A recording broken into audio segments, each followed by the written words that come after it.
بسم اللہ الرحمن الرحیم۔ السلام علیکم ورحمۃ اللہ وبرکاتہ۔ مظہر نور خدا، رازدار مصطفیٰ، الغزالی بحر علم و آگہی بے کراں۔ اب حجت الاسلام امام ابو حامد محمد الغزالی رحمۃ اللہ علیہ کی معرکۃ الآراء تصنیف احیاء علوم دین، جس کی 4 جلدیں ہیں اور جس کی ہر جلد 10 چھوٹی کتابوں پر مشتمل ہے، اس حکیمانہ کتاب کی پہلی جلد کی 7ویں کتاب اس آڈیو کتاب کی صورت میں پیش کی جا رہی ہے، جس کا نام ہے کتاب اسرار الحج، یعنی حج کے اسرار کا بیان۔ احیاء علوم دین کا اردو ترجمہ مولانا ندیم الواجدی نے کیا ہے اور اس کو دارالاشاعت کراچی پاکستان نے شائع کیا ہے۔ کتاب اسرار الحج، حج کے اسرار کا بیان۔ حج اسلام کا ایک بنیادی رکن ہے، یہ زندگی کی عبادت ہے۔ اس عبادت سے اسلام کی تکمیل ہوتی ہے اور دین کامل ہوتا ہے۔ اسی عبادت کے سلسلے میں اللہ تعالیٰ کا ارشاد ہے، الیوم اکملت لکم دینکم واتممت علیکم نعمتی وردیت لکم الاسلام دینا۔ پارہ نمبر 6 رکوع نمبر 5 آیت نمبر 3۔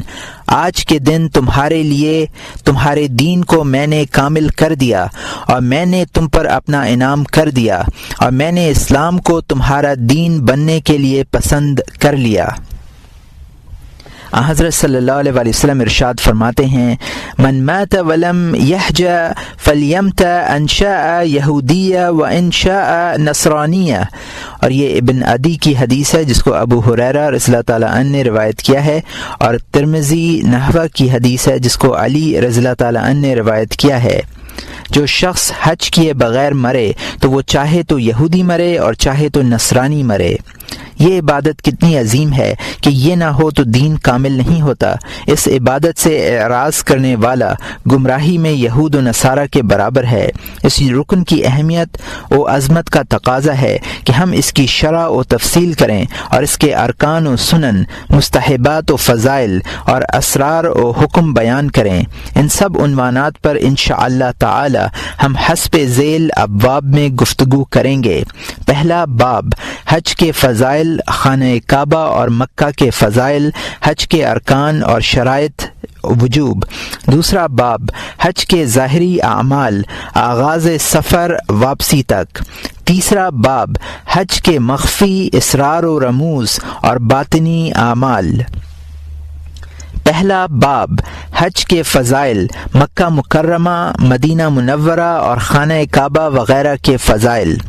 حج کے فضائل، اللہ تعالیٰ فرماتے ہیں، وَإِذٍ فِي النَّاسِ بِالْحَجِّ يَأْتُوكَ رِجَالًا وَعَلَى كُلِّ ضَامِرٍ يَأْتِينَ مِنْ كُلِّ فَجٍّ عَمِيقٍ۔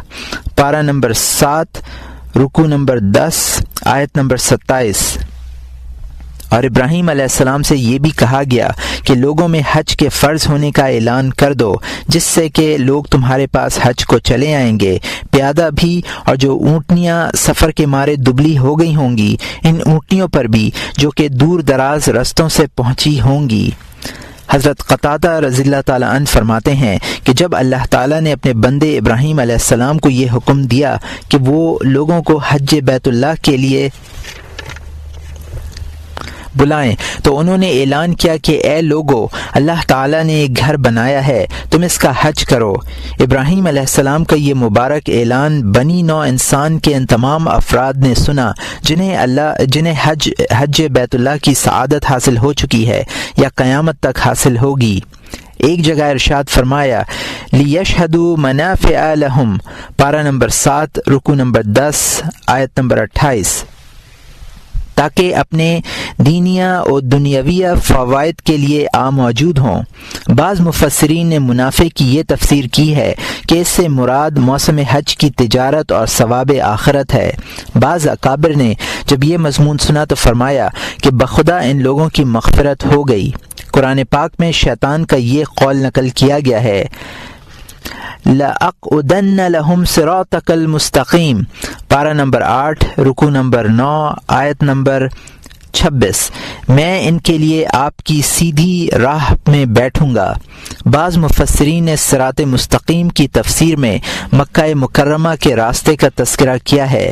شیطان اس راستے پر بیٹھا رہتا ہے تاکہ حج کے لیے جانے والوں کو حج کی حاضری سے روکے۔ حضور اکرم صلی اللہ علیہ وسلم ارشاد فرماتے ہیں، من حج البیت فلم یرفث ولم یفسق خرج من ذنوبہ کیوم ولدتہ امہ۔ اور یہ بخاری و مسلم کی حدیث ہے جس کو ابو ہریرہ رضی اللہ تعالیٰ عنہ نے روایت کیا ہے۔ جس شخص نے خانہ کعبہ کا حج کیا اور حج کے دوران فحش گوئی نہ کی، گناہ نہ کیا، تو وہ اپنے گناہوں سے اس طرح پاک ہو جائے گا جیسا کہ اس دن تھا جس دن اسے اس کی ماں نے جنا تھا۔ ایک روایت میں ہے کہ شیطان عرفے کے دن سے زیادہ ذلیل و خوار اور غضبناک نہیں دیکھا گیا۔ اور یہاں مترجم نے حاشیے میں لکھا ہے کہ مالک ان ابراہیم بن ابی علیہ ان طلحہ ان عبداللہ ابن کریس مرسلن، اور یہاں مترجم کا حاشیہ ختم ہوتا ہے۔ اس کی وجہ یہی ہے کہ شیطان اس دن رحمت الہی کا نزول دیکھتا ہے، اور وہ یہ بھی دیکھتا ہے کہ اللہ تعالیٰ اس دن بڑے بڑے گناہ معاف فرما دیتے ہیں۔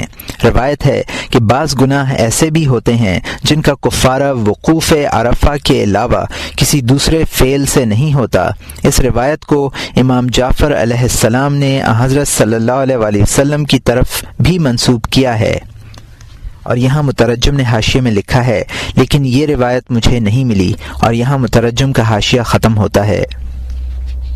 ایک بزرگ صاحب کشف فرماتے ہیں کہ عرفے کے دن شیطان لعین ان کے سامنے اس حال میں آیا کہ جسم کمزور تھا، چہرہ زرد تھا، آنکھوں سے اشک رواں تھے اور کمر جھکی ہوئی تھی۔ انہوں نے پوچھا کہ یہ حال کیسے ہو گیا، کیوں رو رہے ہو؟ شیطان نے کہا کہ میرے رونے کی وجہ یہ ہے کہ لوگ محض اللہ تعالیٰ کو مقصود بنا کر حج کے لیے آ رہے ہیں، ان کے سامنے تجارت یا کوئی اور مقصد نہیں ہے۔ مجھے ڈر ہے کہ کہیں اللہ تعالیٰ انہیں ان کا مقصود عطا نہ فرما دے۔ انہوں نے دریافت کیا کہ تیرے کمزور و لاغر ہونے کی کیا وجہ ہے؟ شیطان نے کہا کہ میں دیکھ رہا ہوں کہ لوگوں کے گھوڑے راہ خدا میں ہنہنا رہے ہیں، اگر وہ میرے راستے میں آوازیں نکالتے تو میرا جسم خوشی سے پھول جاتا۔ انہوں نے پوچھا کہ تیرا چہرہ زرد کیوں ہے؟ شیطان نے جواب دیا کہ لوگوں کو اطاعت خداوندی پر ایک دوسرے کی مدد کرتے ہوئے دیکھ رہا ہوں، اگر وہ گناہوں پر ایک دوسرے کے مددگار و معاون ہوتے تو میرے چہرے کا رنگ دوسرا ہوتا۔ انہوں نے دریافت کیا کہ تمہاری کمر کیوں ٹوٹ رہی ہے؟ اس نے جواب دیا کہ بندے کی اس دعا نے میری کمر توڑ کر رکھ دی ہے۔ اسألک حسن الخاتمہ، میں تجھ سے حسن خاتمہ کی درخواست کرتا ہوں۔ میں کہتا ہوں اگر یہ حج کرنے والے اپنے عمل کے بارے میں عجب میں بھی مبتلا ہو جائیں تب بھی مجھے ڈر ہے کہ یہ لوگ اس دعا کی برکت سے اپنی برائی سے واقف ہو جائیں گے اور اس طرح ان کا عمل ضائع ہونے سے بچ جائے گا۔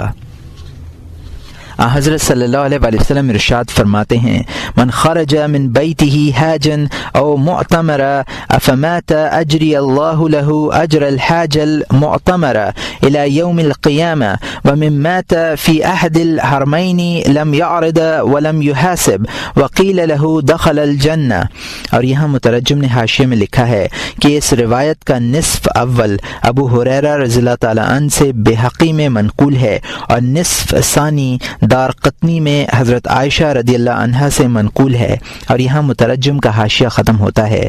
ترجمہ: جو شخص اپنے گھر سے حج یا عمرے کے ارادے سے نکلے اور مر جائے تو اللہ تعالیٰ اس کے لیے قیامت تک حج کرنے والے عمرہ کرنے والے کا ثواب لکھے گا، اور جو کسی حرم پاک یعنی مدینہ منورہ یا مکہ مکرمہ میں فوت ہو جائے تو نہ وہ حساب کے لیے پیش کیا جائے گا اور نہ اس سے حساب لیا جائے گا، اور اس سے کہا جائے گا کہ جنت میں داخل ہو۔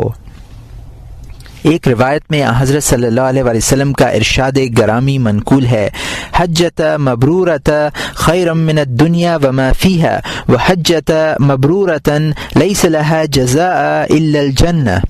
اور یہاں مترجم نے حاشیے میں لکھا ہے کہ یہ بخاری و مسلم میں اس روایت کا نصف ثانی حضرت ابو ہریرہ سے منقول ہے اور الحج المبرور کے الفاظ ہیں، اور یہاں مترجم کا حاشیہ ختم ہوتا ہے۔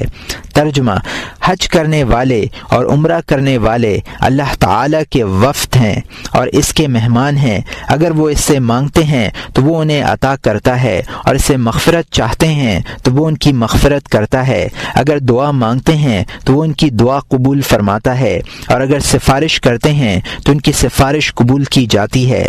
ایک اور مسند روایت میں جو اہل بیت رسول اکرم صلی اللہ علیہ وآلہ وسلم سے منقول ہے، حضور صلی اللہ علیہ وآلہ وسلم کا یہ ارشاد گرامی نقل کیا گیا ہے: اعظم الناس ذنبا وقفت بمعرفت فزنا ان اللہ تعالی لم یغفر له۔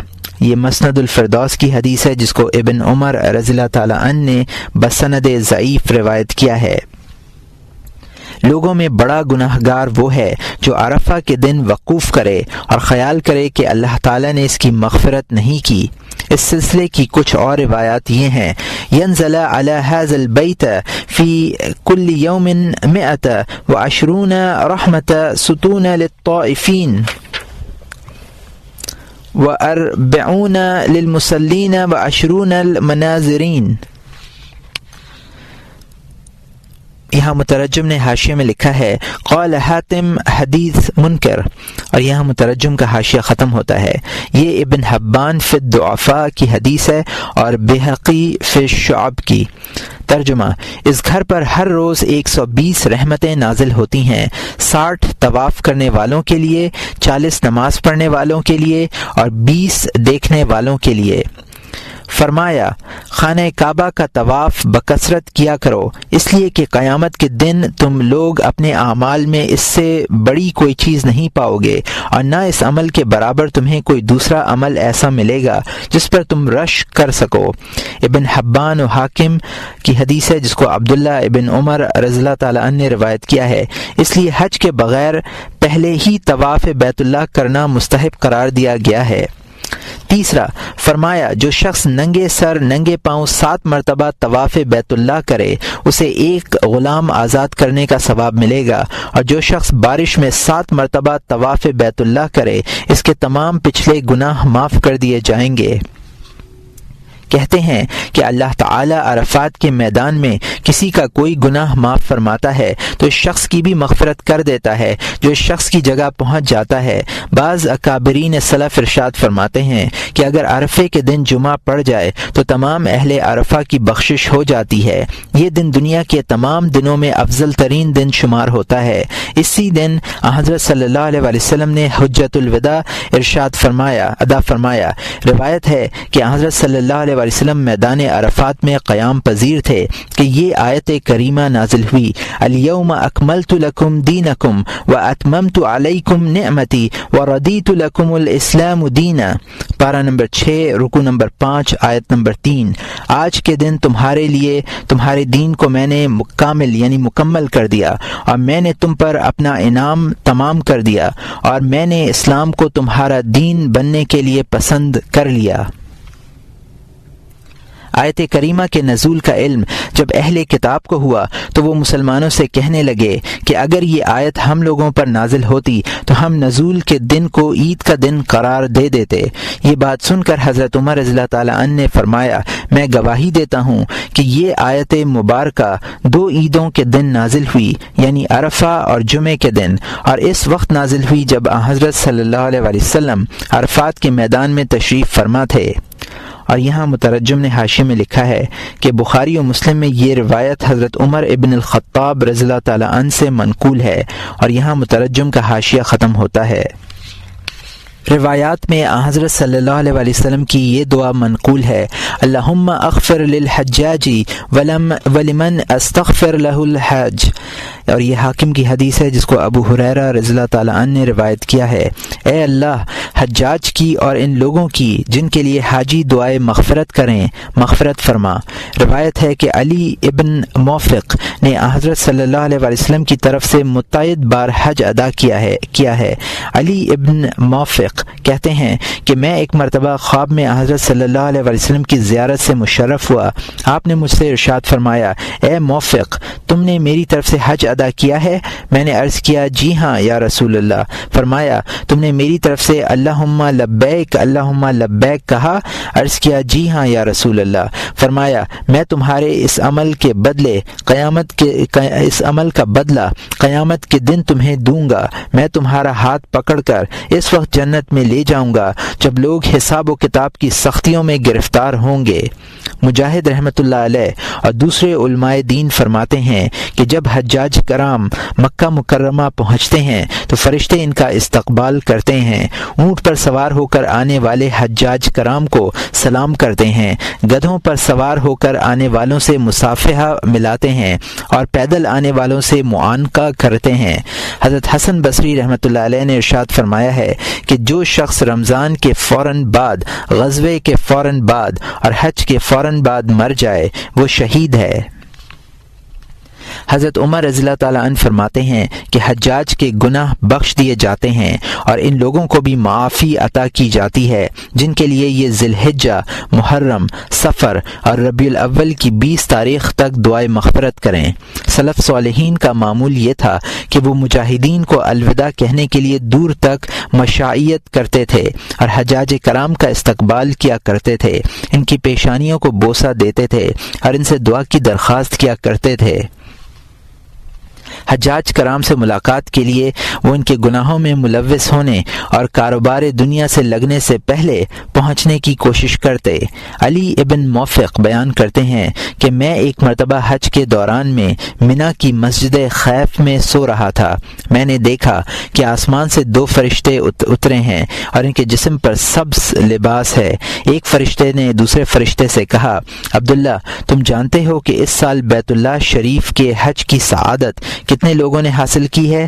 دوسرے نے جواب دیا، مجھے نہیں معلوم۔ پہلے فرشتے نے بتلایا کہ اس سال 6 لاکھ افراد نے حج بیت اللہ کی سعادت حاصل کی ہے، مگر کیا تم جانتے ہو کہ ان میں سے کتنے لوگوں کا حج قبولیت سے سرفراز ہوا ہے؟ دوسرے فرشتے نے لا علمی کا اظہار کیا۔ پہلے فرشتے نے بتلایا کہ اس سال 6 افراد کا حج قبول کیا گیا ہے۔ علی ابن موفق کہتے ہیں کہ یہ گفتگو کر کے دونوں فرشتے ہوا میں اڑ گئے اور نظروں سے اوجھل ہو گئے۔ گھبراہٹ کی وجہ سے میری آنکھ کھل گئی۔ مجھے اپنے حج کے قبولیت کے سلسلے میں بڑی فکر لاحق ہوئی اور غم کی وجہ سے میری حالت خراب ہو گئی۔ میں نے سوچا کہ ان 6 افراد میں میرا ہونا ناممکن معلوم ہوتا ہے۔ جب میں عرفات کے میدان سے واپس ہوا تو مشعر حرام کے پاس کھڑا ہو کر میں یہ سوچنے لگا کہ یہ عظیم ازدحام کس قدر بدقسمت ہے کہ صرف 6 افراد کا حج قبولیت سے نوازا گیا ہے، باقی تمام لوگوں کے حج مسترد کر دیے گئے ہیں۔ ابن موفق کہتے ہیں کہ اس حالت میں مجھ پر نیند طاری ہو گئی۔ میں نے دیکھا کہ 2 فرشتے آسمان سے اسی حیت میں اترے ہیں جس حیت میں وہ مسجد الخیف میں اترے تھے۔ ان میں سے ایک نے اپنے رفیق سے وہی گفتگو کی جو پہلے کی تھی۔ اس کے بعد یہ کہا، کیا تم جانتے ہو کہ آج رات ہمارے رب کریم نے کیا فیصلہ کیا ہے؟ اس کے رفیق نے جواب دیا، مجھے علم نہیں۔ فرشتے نے کہا، اللہ تعالیٰ نے ان 6 آدمیوں میں سے ہر ایک کو 1 لاکھ آدمی دے دیے، یعنی ایک شخص کی سفارش 1 لاکھ افراد کے حق میں قبول کر لی۔ ابن موفق کہتے ہیں کہ یہ گفتگو سن کر میری آنکھ کھل گئی اور مجھے اس قدر خوشی ہوئی جسے لفظوں میں بیان نہیں کر سکتا۔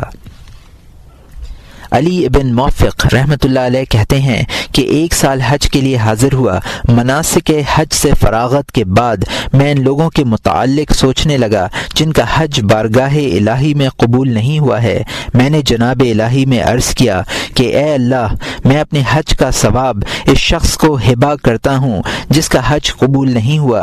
ابن موفق کہتے ہیں کہ میں نے بحالت خواب اللہ رب العزت کی زیارت کی۔ اللہ تعالیٰ مجھ سے فرماتے ہیں، اے علی، تم مجھ پر سخاوت کرتے ہو، حالانکہ میں نے ہی سخی پیدا کیے ہیں اور میں نے ہی سخاوت پیدا کی ہے۔ میں سب سے بڑا سخی ہوں، میرا جود و کرم ہر جود و کرم سے اعلیٰ و ارفع ہے۔ میں ان لوگوں کے طفیل میں جن کا حج قبول کیا گیا ہے باقی تمام لوگوں کا حج قبول کرتا ہوں۔ بیت اللہ شریف اور مکہ مکرمہ کی فضیلت۔ اس سلسلے کی روایات